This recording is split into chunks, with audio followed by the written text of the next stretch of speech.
I'm trying something new today. It's going to be a pasta dish, somewhat similar to the 5-cheese ziti that they sell at Olive Garden. This is 1 pound of lean ground beef, and it's 1 pound of Italian sausage. I'm just going to cook that through.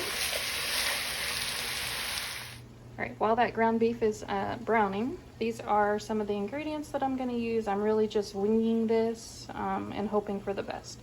So here is 1 pound of the pasta that I'm going to use. Of course, pasta, you could just use anything that you want. I've got some minced garlic, a tub of ricotta cheese. I got this combination of cheese. I really wanted mozzarella, but I was at Sam's and I didn't want to buy 5 pounds of mozzarella, so we're going with this. I've got different marinara sauces and some pasta sauce, some more cheese, and then 5 tomatoes that I've had for like 2 weeks and they're still good, so I'm going to go ahead and cut them up and add them just so I don't waste them. Alright, here you can see that my ground beef and Italian sausage mixture is almost done. You can see how nice and chopped up it is, and that's thanks to this mix and chop. I haven't used anything else, just the mix and chop. It does a great job.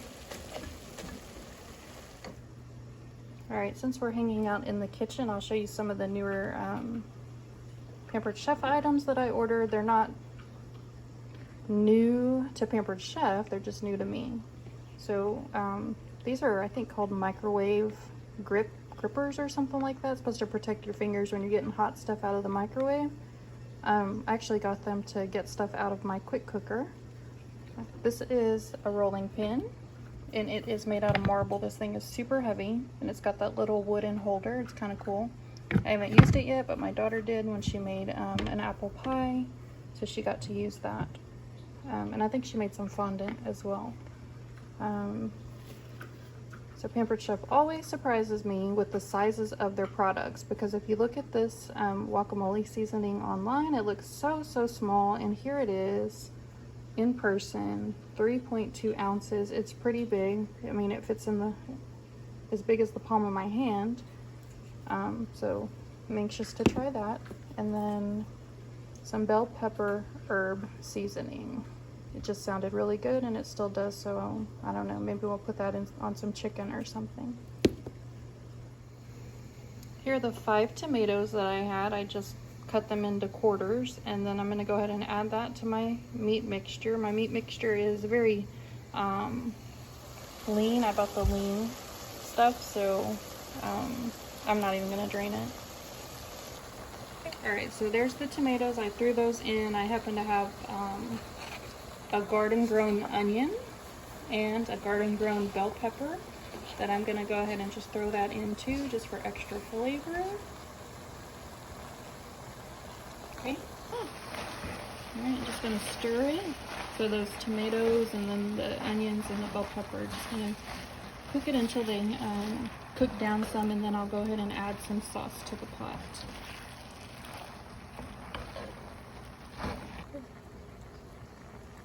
Alright, and then maybe just a little squeeze of the minced garlic.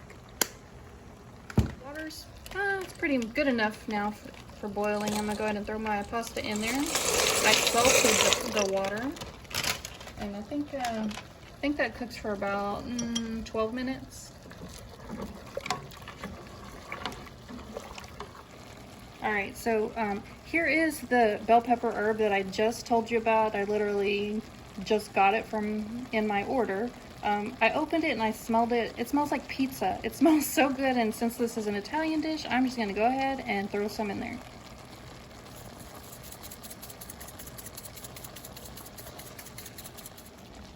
Alright, here is the meat sauce so far. I haven't added any of my marinara or pasta sauce. This is just the tomatoes, the bell pepper, and the onion, along with that bell pepper seasoning, and it looks so good.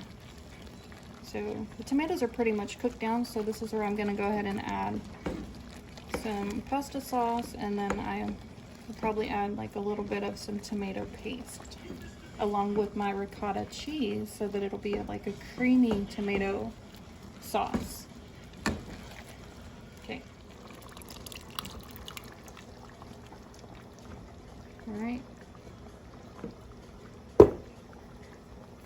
We're going overboard on sauce today. If there's anything left, we can just make another dish. Okay.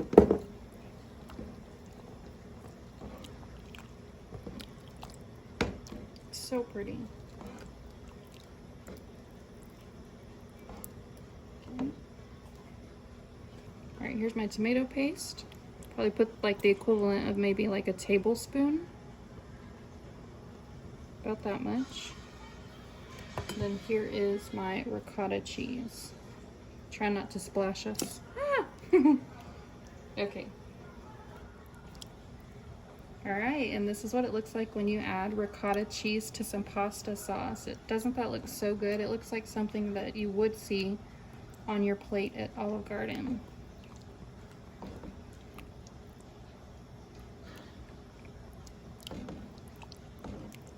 Alright, this is another product, totally new to me, the kitchen spritzer. I put in some vegetable oil up to the mark, and you build pressure by pumping it until you feel resistance. So this is going to take the place of using like Pam, your non-stick cooking spray.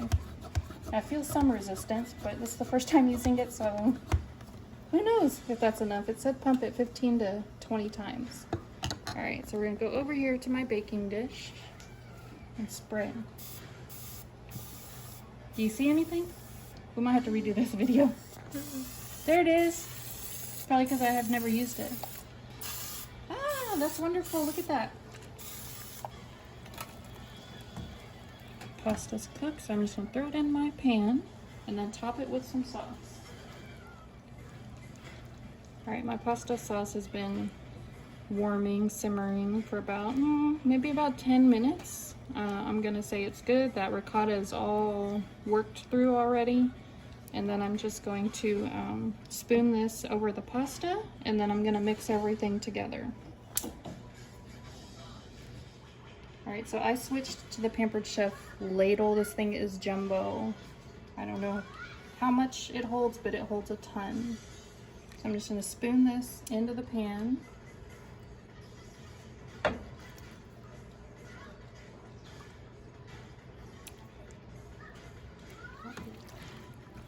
Mix it. It looks gorgeous.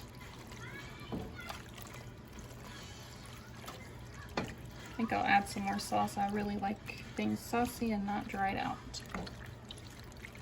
Alright, at this point I'm going to pour in some of this cheese blend and mix it so that it's actually throughout the casserole.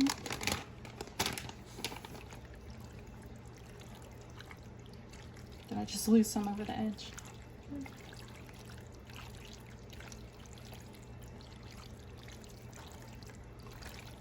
Alright, so here's some grated Parmesan and Romano. Can't have too much cheese, so I'm just going to sprinkle this over the top.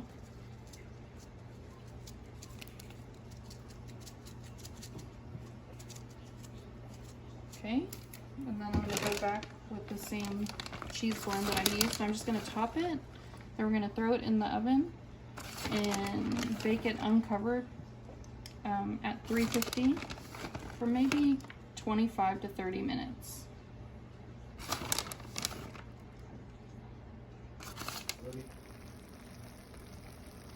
Here's the finished product. Still bubbling, and I sprinkled the top with the Pampered Chef bell pepper herb seasoning again.